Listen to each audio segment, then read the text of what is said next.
Hello friends and welcome to लर्नी जी। ये हमारी आधुनिक भारत के इतिहास की श्रृंखला का दूसरा वीडियो है। पहले वीडियो में हमने पुर्तगालियों के आगमन और उनके अंतिम शासन तक की बात की थी। आइए उससे आगे बढ़ते हैं और जानते हैं पुर्तगालियों के बाद भारत में कौन कौन से यूरोपीय व्यापारी आए। पुर्तगालियों के बाद अगर बात करते हैं व्यापार करने के लिए भारत में अंग्रेज आए। जैसा कि पुर्तगाली आए थे सबसे पहले, उसके बाद जो है अंग्रेज आए। अंग्रेज 1600 ईस्वी को भारत में व्यापार करने के लिए आए और अंग्रेजों के बाद डच आए। यहाँ अंग्रेजों की जो बात है, जो 1600 ईस्वी में अंग्रेजों ने ईस्ट इंडिया कंपनी की स्थापना की, तो ये अंग्रेजों के भारत में आने से लेके उनके आगे तक के व्यापार की हम आगे विस्तार से चर्चा करेंगे। तो अंग्रेजों को हम यहीं पर छोड़ रहे हैं, लेकिन ये ध्यान देना जरूरी है कि पुर्तगालियों के बाद अंग्रेज आए, उनके बाद डच आए। लेकिन हम जो अपना वीडियो में बात करेंगे तो अंग्रेजों को एक अलग उसमें सीरीज में लेके पढ़ेंगे तो ज़्यादा आसानी रहेगी समझने में। और यहाँ अब भी अगर बात करेंगे तो पुर्तगालियों के बाद अंग्रेज आए और अंग्रेज के बाद भारत में जो आए वो डच आए। तो इस वीडियो में हम अंग्रेजों की बात ना करके डच की बात करेंगे। तो अंग्रेजों के बाद जो व्यापार करने के लिए भारत में आए वो डच आए। और डच क्यों आए? तो जो पुर्तगालियों की समृद्धि देखी उन्होंने कि पुर्तगालियों को बहुत ज़्यादा लाभ हो रहा है भारत से व्यापार करने में, तो उसी लाभ को इन लोगों ने भी भुनाना चाहा और उसी लाभ को देखकर और भारत की समृद्धि को देखकर डच भी भारत में व्यापार के लिए आए। तो ये बात करते हैं डच व्यापारियों की। तो भारत में आने वाला पहला डच नागरिक कार्नेलियस हाउटमैन था। जो पहला डच नागरिक था जो भारत आया, तो वो जो था उसका नाम कार्नेलियस हाउटमैन था और यह 1596 ईस्वी को भारत आया था। कार्नेलियस हाउटमैन जो था वो 1596 ईस्वी में भारत आया था। डच मूलतः हॉलैंड मतलब नीदरलैंड के निवासी थे। 1602 ईस्वी को विभिन्न डच कंपनियों को मिलाकर, जितनी डच कंपनियां थी छोटी बड़ी, उनको मिलाकर हॉलैंड सरकार ने United East India Company of Netherland की स्थापना की। 1602 ईस्वी में जो कंपनी की स्थापना हुई छोटी बड़ी कंपनियों को मिलाकर, उसका नाम United East India Company of Netherland रखा गया। हॉलैंड की सरकार जो थी उसने इस कंपनी को भारत के साथ साथ जो पूर्व के देश थे उन सभी के साथ व्यापार करने का व्यापक अधिकार प्रदान किया था।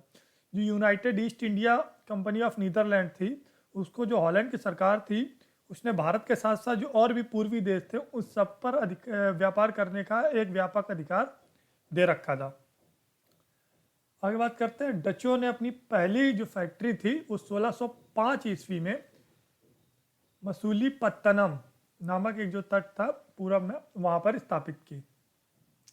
इस दल का जो नेतृत्व किया था वो डच के जो नौसेना के नायक थे वाह देर हेंग। वाह देर हेंग जो था, जो डच नौसेना का नायक था, उसने इस पहले दल का नेतृत्व किया था जो 1605 ईस्वी में, जिसने अपनी पहली फैक्ट्री स्थापित की। इसके बाद जो एक अन्य फैक्ट्री स्थापित हुई डचों की वो 1610 ईस्वी को पूर्व के तट पुलिकट में इन्होंने अपनी एक अन्य फैक्ट्री की स्थापना की। बाद में ही पुलिकट को इन्होंने अपना मुख्यालय बनाया। डचों का जो मुख्यालय बनाया बाद में, तो पुलिकट को अपना मुख्यालय बनाया।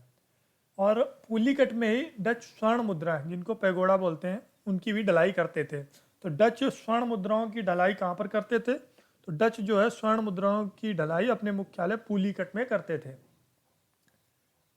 डचों का सबसे बड़ा केंद्र जो था वो बंगाल की चिंसुरा फैक्ट्री थी। वो जो है उसका सबसे बड़ा केंद्र था व्यापार का, और जिसकी स्थापना जो हुई थी 1653 ईस्वी को हुई थी। तो डचों का सबसे बड़ा केंद्र बंगाल की चिंसुरा की फैक्ट्री थी जिसकी स्थापना 1653 ईस्वी को हुई थी। 1690 ईस्वी में डचों ने अपना मुख्यालय पुलिकट से हटाकर नेकपत्तम बनाया। 1690 ईस्वी को इन्होंने अपना मुख्यालय बदला और पुलिकट से बदलकर नेकपत्तम बनाया। डचों ने कोचीन और कालीकट को भी अपना व्यापारिक केंद्र बनाया। जैसा कि पुर्तगालियों ने कोचीन और कालीकट में व्यापार स्थापित किया था, तो डचों ने भी उनकी नकल करके कोचीन और कालीकट में भी अपना व्यापार स्थापित किया। डच जो थे वो भारत से मसालों का निर्यात नहीं करते थे। जैसा कि पुर्तगाली थे वो भारत से मसाले और जड़ी बूटियों का निर्यात करते थे, लेकिन डच भारत से मसालों का निर्यात नहीं करते थे।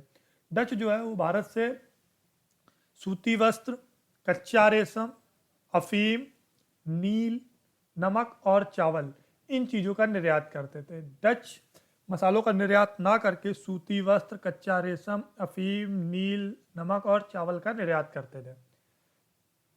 डचों का जो भारत में अंतिम रूप से पतन हुआ वो 1759 ईस्वी को अंग्रेजों और डचों के मध्य हुए वेदरा युद्ध में हुआ। ये सवाल बहुत बार पूछा जाता है कि डचों का अंतिम रूप से पतन कब हुआ, तो डचों का अंतिम रूप से पतन 1759 ईस्वी को वेदरा युद्ध में हुआ।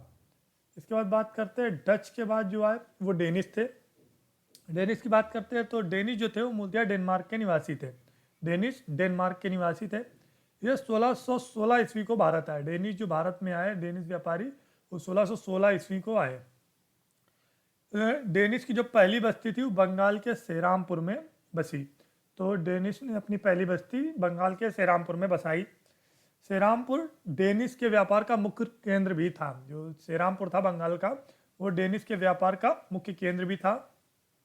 डेनिश ने जो एक सबसे अलग काम किया वो व्यापार पे कम फोकस करके उन्होंने व्यापार पे कम फोकस किया और सबसे ज़्यादा बल उन्होंने ईसाई धर्म के प्रचार प्रसार पे किया। ये डेनिश व्यापारियों की मुख्य विशेषता थी। इसके बाद बात करते हैं डेनिश के बाद जो थे वो फ्रांसीसी आए। डेनिश व्यापारियों के बाद जो भारत में व्यापार करने के लिए आए वो फ्रांसीसी आए। तो ईस्ट इंडिया कंपनी की स्थापना जो फ्रांसीसी ईस्ट इंडिया कंपनी थी उसकी स्थापना लुई 16वां के शासनकाल में हुई। उस समय जो शासक था फ्रांस का वो लुई 16वां था। और इस योजना में इसके मंत्री जो थे लुई 16वें के मंत्री कोलबर्ट, इसकी योजना जो है कोलबर्ट ने तैयार की थी। इसकी पूरी सहायता कोलबर्ट ने की थी। जो फ्रांसीसी ईस्ट इंडिया कंपनी की स्थापना की जो योजना थी वो कोलबर्ट ने तैयार की थी। कोलबर्ट की जो मुख्य योजना थी वो पूरब के गोलार्ध पर अपना व्यापार स्थापित करना था। वो ये चाहता था कि भारत के साथ साथ जितने पूर्वी देश हैं उन सब पे फ्रांसीसी कंपनियों की इस पूरा आधिपत्य हो जाए। भारत में फ्रांसीसी पहले दल का जो नेतृत्व किया, जो पहला फ्रांसीसी दल आया उसका नेतृत्व कारो ने किया। उसका नाम कारो था जिसने पहले फ्रांसीसी दल का नेतृत्व किया। यह दल जो था 1667 ईस्वी को भारत के सूरत में पहुंचा। यह जो पहला दल था वो 1667 ईस्वी को भारत आया और भारत में इसने सबसे पहले जो है सूरत में यह दल पहुंचा। पहली फैक्ट्री की स्थापना भी सूरत में ही की। फ्रांसीसियों ने जो अपनी पहली फैक्ट्री की स्थापना की वो सूरत में ही की। और फ्रांसीसियों की जो दूसरी फैक्ट्री थी जिसकी स्थापना 1669 ईस्वी को मसूलीपत्तनम में हुई। इसने अपनी दूसरी जो फैक्ट्री स्थापित की फ्रांसीसियों ने वो 1669 ईस्वी को मसूलीपत्तनम में करी। 1673 ईस्वी को फ्रांसीसियों ने वालीकोंडापुरम के जो सूबेदार थे शेर खां लोधी, उनसे पुर्दुचेरी नामक एक जो है गांव लिया फैक्ट्री स्थापित करने के लिए। तो 1673 ईस्वी को फ्रांसीसियों ने जो वालीकोंडापुरम के जो सूबेदार थे शेर खां लोधी, उनसे एक गांव लिया जिस पे वो फैक्ट्री स्थापित करना चाहते थे। तो उनसे एक गांव जिसका नाम पुर्दुचेरी था वो लिया और बाद में यही गांव पांडिचेरी के नाम से विकसित हुआ। जो आज जो हम जिसको पांडिचेरी के नाम से जानते हैं वो यही गांव था। और 1673 ईस्वी में ही बंगाल के जो सूबेदार थे शाइस्ता खान, उनसे एक और ज़मीन फ्रांसीसियों ने ली जिस पर चंद्रनगर नाम की एक जो सबसे प्रसिद्ध बस्ती थी फ्रांसीसियों की, वो जिसकी स्थापना की। तो 1673 में ही पांडिचेरी की स्थापना हुई और 1673 ईस्वी में ही चंद्रनगर में फ्रांसीसियों की बस्ती की स्थापना हुई।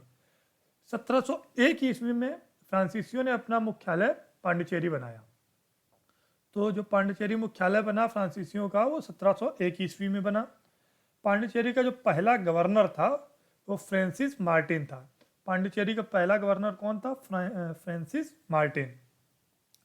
आगे बात करते हैं 1734 ईस्वी में ड्यूमा इसका एक अन्य गवर्नर बना। जो मार्टिन के बाद जो गवर्नर बना वो 1734 ईस्वी में ड्यूमा बना, जिसने फ्रांसीसी व्यापार को बहुत अधिक चरम पर पहुंचाया। फ्रांसीसी व्यापार में जिसका आगे ले जाने का जिसका काफ़ी ज़्यादा श्रेय जाता है वो ड्यूमा था। 1742 ईस्वी में ड्यूमा के बाद जो था वो डुप्ले एक अन्य गवर्नर बनकर आया।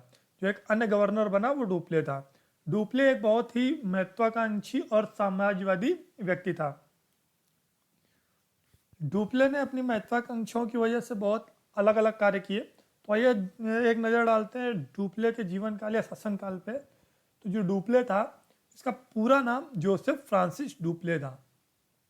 कई बार इसका पूरा नाम पूछा गया है परीक्षाओं में, और इसका जो पूरा नाम था वो जोसेफ फ्रांसिस डुप्ले था।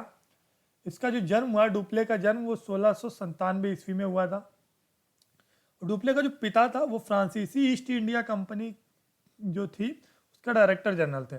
जो डुप्ले के पिता थे वो डायरेक्टर जनरल थे फ्रांसीसी ईस्ट इंडिया कंपनी के। तो इसका नतीजा ये था कि जो पिता पहले से ही डायरेक्टर जनरल थे, तो उसी के प्रभाव से 1720 ईस्वी में डुप्ले पांडिचेरी में एक उच्च पद पर नियुक्त हुआ।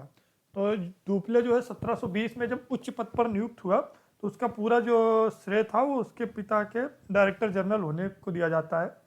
और जब ये पद पर नियुक्त हुआ तो इसने कंपनी के संविधान के खिलाफ और कर्मचारियों में काफ़ी ज़्यादा बदलाव किया, जिसके कारण 1726 ईस्वी को डुप्ले को निलंबित कर दिया गया।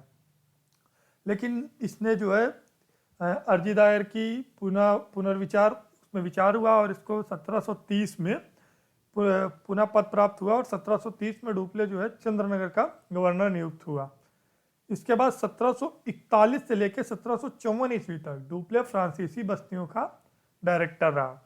डुप्ले जो था वो फ्रांसीसी बस्तियों का जो डायरेक्टर रहा वो 1741 से लेकर 1754 ईस्वी तक रहा। डुप्ले अपनी महत्वाकांक्षाओं की वजह से भारत की राजनीति में दखल देने लगा। चूंकि ये बहुत ही महत्वाकांक्षी आदमी था और ये चाहता था कि भारत पर जो है धीरे धीरे शासन सत्ता भी स्थापित की जाए, इसलिए इसने भारत की राजनीति में दखल देना आरंभ कर दिया। चूंकि अंग्रेज इनसे पहले आ चुके थे, तो जब अंग्रेजों ने देखा कि डुप्ले भारत की राजनीति में दखल दे रहा है, तो फलस्वरूप अंग्रेजों ने भी भारतीय राजनीति में दखल देना आरंभ कर दिया। अब जब दोनों डुप्ले और मतलब फ्रांसीसी और अंग्रेज जब दोनों भारतीय राजनीति में दखल देने लगे, तो इन दोनों में आपस में मतभेद हो गया, जिसका नतीजा ये निकला कि बाद में अंग्ला फ्रांसीसी युद्ध हुए या कर्नाटक युद्ध हुए। चूँकि बहुत ही महत्वपूर्ण रहे भारतीय इतिहास में, भारतीय राजनीति की दृष्टि में और भारतीय इतिहास में जो बहुत ही महत्वपूर्ण युद्ध साबित हुए, वो अगला फ्रांसीसी या कर्नाटक के युद्ध हुए। सो फ्रेंड्स, अगले वीडियो में हम बात करेंगे विस्तार से अगला फ्रांसीसी या फिर कर्नाटक युद्धों की। So friends, thanks for watching this video and don't forget to like this video and share this video, comment on this video, and for regular updates subscribe our channel. Thank you.